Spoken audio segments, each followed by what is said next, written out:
everybody, I'm the Happy Cabbie. Stir the drama pot. Well, today's video is going to be about circumcision, that's right.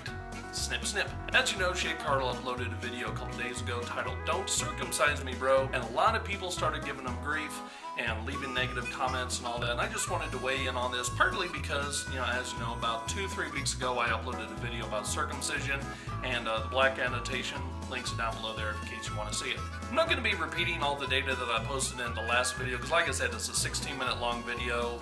If you want to see it, if you want to learn about the facts, the myths, and all that, you can watch it, or you can just leave a comment here. I'll be glad to answer it. But hopefully you will, before you ask questions and stuff, watch the other video. I'm just going to go ahead and address the points that was raised in the ShayCarl video right here.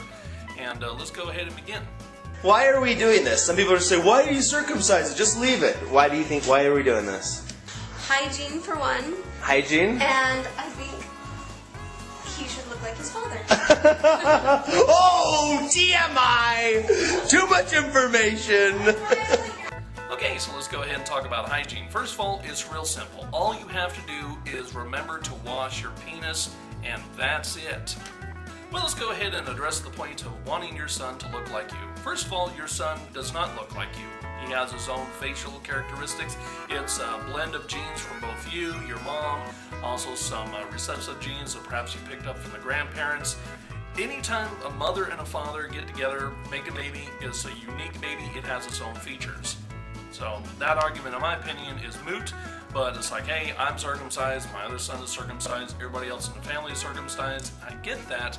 However, wanting him to have the same type of penis that everybody else does, when you consider what you're losing, and that is very sensitive part of the skin, a lot of nerve endings are in there. See, the circumcision thing is like, it's more of a cultural thing, I think. Like, I'm circumcised, my dad's circumcised, my brothers are circumcised.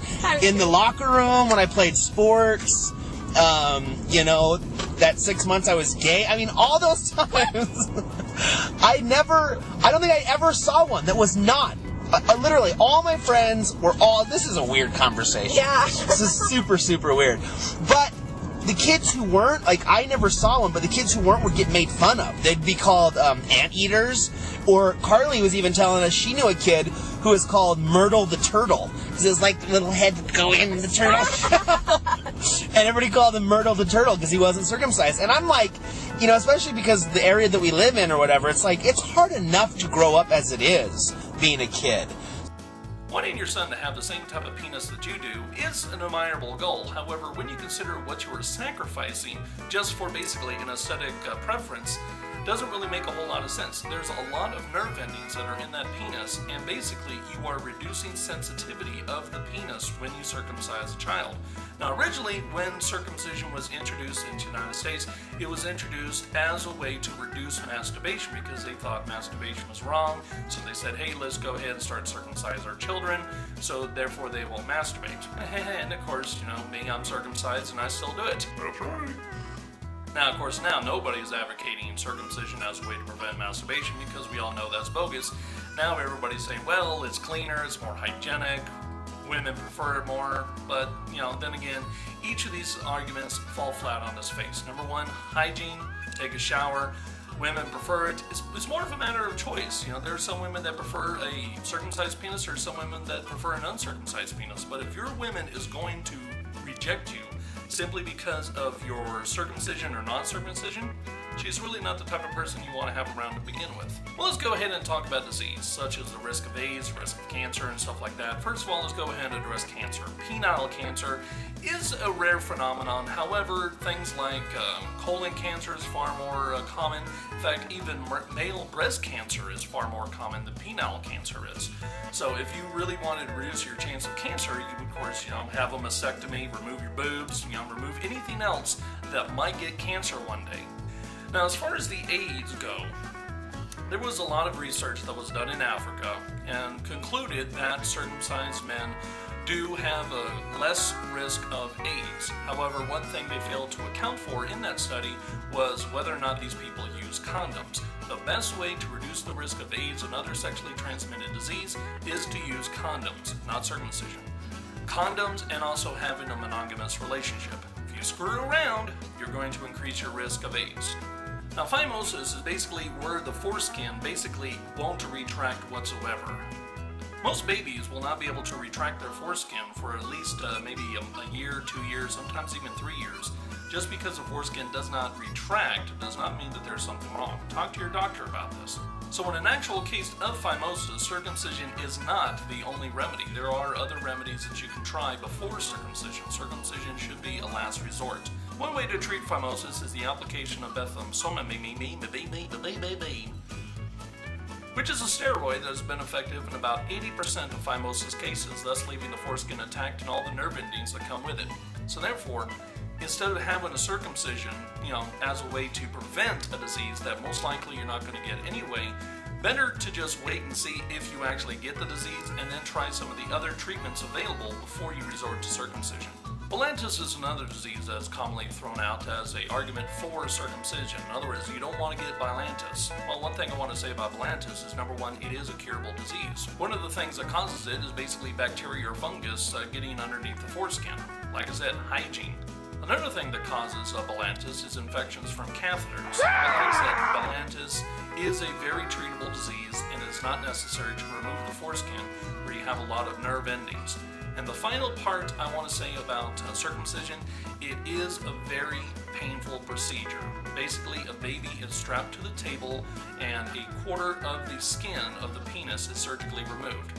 Recently, they have started using anesthesia. However, the baby is still fully conscious during this procedure, and all you have to do is watch a circumcision video, which, by the way, you can do by pressing this annotation right over here, linking it down below. Yes, they have come out with new things like the Plastabell circumcision, but yes, it still hurts. Because like I said, you can watch them on YouTube. There are videos out there where you can watch a circumcision. It is a very painful procedure.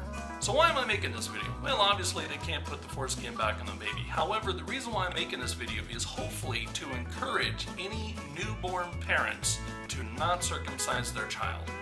If I can stop someone from circumcising their child, then I have achieved my mission. Now let's talk about Onision for a minute. Now, Onision has made a lot of videos about circumcision. However, when he says stuff like this, he really loses a lot of credibility. When you try to put an uncircumcised penis into a dry vagina, it will naturally push the foreskin back. And commonly, if you forcefully push the foreskin back without any lubrication whatsoever, it will cause the uncircumcised man extraordinary pain. However, if you do not have your foreskin, this pain will not exist, thus making the rape easier. This is not a topic that is easily debatable because we are speaking of physical objects and their natural behavior. And what this all clearly comes down to is if you are pro-circumcision, then you are helping the rapist. Now, some of you may know Onision basically went postal all over Twitter when ShayCarl uploaded that video. He basically spent the whole night on Twitter just really angry. I mean, one of the things he said was like he called him a bad father and stuff like that. It's like, no. Circumcising your son does not make you a bad father, because ShayCarl did not know any better. He did not look at the evidence that was out there. Circumcising your son does not make you a bad parent, and Onision, I think you were wrong for going that far and calling him out on that. Basically, when people circumcise their children, it's often done out of ignorance. It's done because, like I said, their parents have done it, their grandparents have done it, everybody around them has circumcised their children. However, I do want to point out one interesting statistic. According to a 2006 survey, the percentage of babies who have been circumcised is down to 56.1%. This is down from 1994 when it was up to 62.7%.